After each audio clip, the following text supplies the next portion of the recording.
Marseille, en pleine journée, opération de dératisation dans un parc public. Une dératisation hors norme, avec l'aide d'un prédateur, le putois, ou plutôt le furet. Le putois est la version sauvage du furet qui a été domestiqué il y a plus de 3000 ans par l'homme. Et il est utilisé depuis ces 3000 ans pour capturer les lapins et les rats. Des filets sont installés tout autour des massifs. Ensuite, plusieurs furets sont lâchés et partent en chasse. Le furet va dans les galeries et faire fuir le rat. Vers les filets, pour les piéger.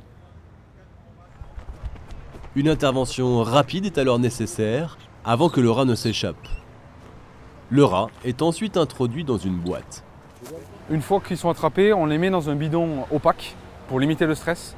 Et ensuite, on les euthanasie avec du CO2. Donc, on fait un procédé d'incorporation du CO2 de façon progressive pour que le rat ne s'en rende pas compte et s'endorme. Les furets peuvent travailler par phase de 30 minutes, d'où l'intérêt d'en avoir plusieurs. Ils supportent difficilement les températures supérieures à 25 degrés. Mais est-ce vraiment efficace ? Dans certaines zones, il y a une zone, j'ai un exemple à Toulouse, dans le quartier du Mirail, où on a attrapé plus de 80 rats. Et depuis, on est retourné un an après, il n'y a plus de rats. Il faut deux facteurs pour ça. Il faut la capture pour éliminer la population, mais aussi des pratiques de limitation des déchets. Il y a pas mal de choses qui peuvent être faites. Ramassage des déchets tous les soirs et ne pas les laisser la nuit, là où les rats sont les plus actifs. Et de lutter contre les dépôts sauvages, surtout.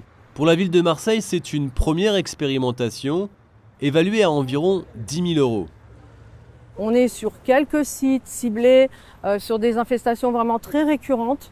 Là, par exemple, ici, il y a une grosse infestation. Hein. Les gens qui passaient nous disaient, on les voit traverser. Les gens ne viennent même plus dans ce parc, tellement l'infestation, elle est avérée et plutôt importante. On a d'autres sites sur lesquels on a aussi arbitré, mais c'est sûr que il faut par la suite mettre un budget beaucoup plus conséquent si on veut étendre ça sur tous nos parcs en fait. Une solution écologique, sans produits néfastes pour l'environnement, mais qui demande un savoir-faire encore peu développé en France.